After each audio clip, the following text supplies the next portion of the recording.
नमस्कार, मैं विक्रांत। तो आप देख रहे हैं अपना लोकप्रिय TV channel media junction. Media junction में आज आपको ले चलते हैं चंडीगढ़ सेक्टर 29 गढ़वाल भवन में लोक गायकों का, लोक गीतों का पूरा आनंदमय चल रहा है। क्यों चल रहा है? क्योंकि केदार ब्राह्मण सभा द्वारा ये कार्यक्रम आयोजित किया जा रहा है, जो कि उत्तराखंड से काफ़ी लोक गायक आए हुए हैं। तो इन्हीं की सुनते हैं कि जवानी क्या कहना है अपने अपने उत्तराखंडी विचारों को लेकर।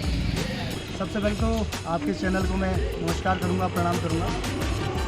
ये चंडीगढ़ जो सभा है, ये ब्राह्मण सभा जो है, इन लोगों ने ये जो आयोजित किया है, इसमें सबसे खास बात यह है कि इसमें आदि गुरु श्री शंकराचार्य जी का जो ब्रह्मलीन है, उनकी पूर्ण स्मृति में ये कार्यक्रम होता है। और उत्तराखंड के समस्त लोग, जितने भी प्रवासी हमारे भाई बहन हैं, दीदी बुली है, और हमारे जो छोटे भाई बहन हैं, उनके लिए सांस्कृतिक कार्यक्रम का आयोजन किया जाता है ताकि वो एक साथ आएँ, मिलें, अपने संस्कृति के गीतों को सुने।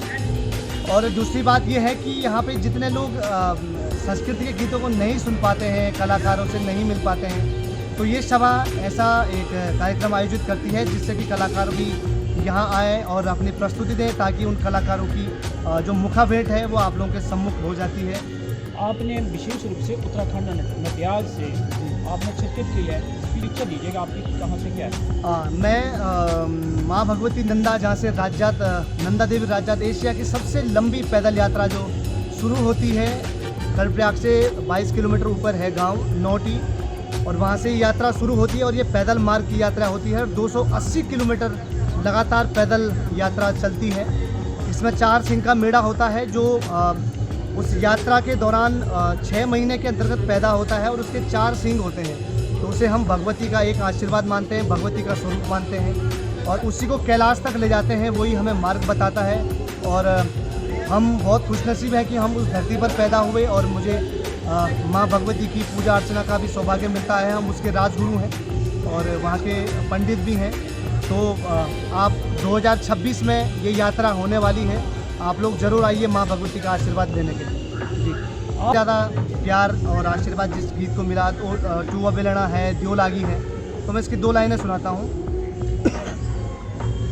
ओ टूआ बेलना, ओ टूआ बेलना, मेरी रश्मि रू मेला, ओ टूआ बेलना, जया दी बागता ए जानो खेलना, मेरी रश्मि रू मेला ए जानो खेलना, ताकुलो ऊनी को, ताकुलो ऊनी को, ताकुलो ऊनी को, ताकुलो ऊनी को, मेरी रश्मि रू मेला, ताकुलो ऊनी को, जया निबागता उजालो जोनी को, मेरी रश्मि रू मेला उजालो जोनी को।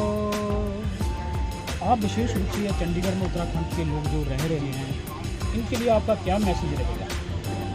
मैं तो यही मैसेज रहेगा मेरे लिए कि आप कहीं भी रहें, स्वस्थ रहें, मस्त रहें, मगर अपने देवभूमि को ना भूलें, क्योंकि जो हमारी मिट्टी है, मिट्टी की खुशबू हमारे जीवन पर्यंत हमारे साथ चलनी चाहिए, क्योंकि अंत में सबको वहीं जाना है।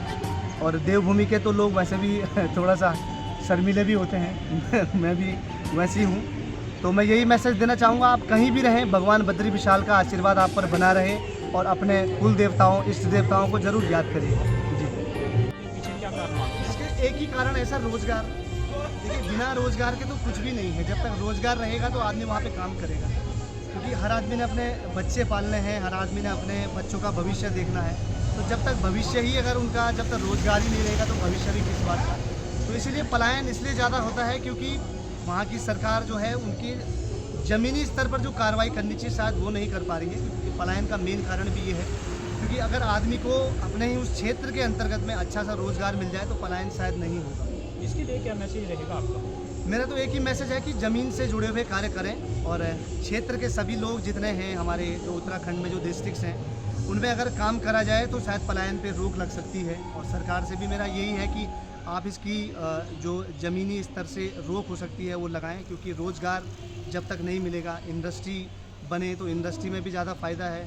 हमारे जो ऑर्गेनिक जो चीज़ें हैं उनका अगर निर्यात ज़्यादा हो तो इससे भी शायद रोज़गार कम कम ज़्यादा आपके मिलेगा। कहने का भाव था कि वर्तमान सरकार, धामी सरकार कार्य में निपुण नहीं है या कार्य नहीं कर रही है अपने ये इस उत्तराखंड के लिए। नहीं, ऐसा नहीं है, कार्य सभी कर रहे हैं। वर्तमान में जो धामी सरकार है वो बहुत अच्छा कार्य कर रही है। हम किसी भी सरकार पे ये नहीं बोल रहे हैं, लेकिन हम ये कह रहे हैं कि आप जो है ज़मीनी स्तर पे जो बेरोज़गार हैं, बहुत ज़्यादा बेरोज़गार हैं। उत्तराखंड में पलायन का एक ही कारण है, बेरोज़गारी। बेरोज़गार ज़्यादा है तो पलायन भी ज़्यादा है, तो आदमी अपनी रोजी रोटी के लिए बाहर जाता है, जैसे चंडीगढ़ आ गया, दिल्ली चला गया, मुंबई चला गया। हमारे यहाँ जो गढ़वाल में टिहरी एक जगह है, वहाँ से ज़्यादा लोग आउट ऑफ कंट्री रहते हैं, क्योंकि वो लोग होटल में ज़्यादा, हाँ जी, वो शेफ़ वगैरह हैं तो होटल में बहुत अच्छा खाना बनाते हैं। तो हर आदमी को अपनी आजीविका के लिए तो जाना ही पड़ता है। तो मेरा सरकार से यही है कि अगर इस पे भी हर मुद्दे पे सरकार अच्छा काम कर रही है, इस मुद्दे पे भी अच्छा काम हो तो हमें भी बहुत खुशी होगी जी।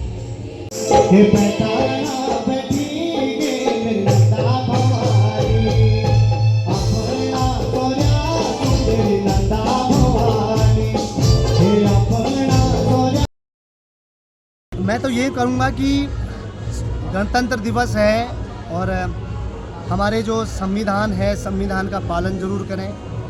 और मुझे लगता है चंडीगढ़ के लोग ट्रैफिक रूल का ज़्यादा फॉलो करते हैं, तो मैं बहुत खुश भी होता हूँ चंडीगढ़ आके, क्योंकि चंडीगढ़ में जो एक हमारा यातायात का जो साधन है वो मुझे बहुत अच्छा लगता है। और 26 जनवरी जो आने वाली है और हमारा जो गणतंत्र दिवस है, उसके बारे में मैं एक ही चीज़ कहना चाहूँगा कि हमारे जो देश के शहीद हैं उनको ज़रूर याद करिएगा, क्योंकि उन्हीं की वजह से हमें ये आज़ादी मिली है।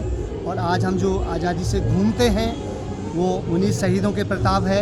तो मैं उन शहीदों को भी नमन करूंगा इस कार्यक्रम के माध्यम से भी, और 26 जनवरी आने वाली है उसके माध्यम से भी। जय हिंद, जय भारत।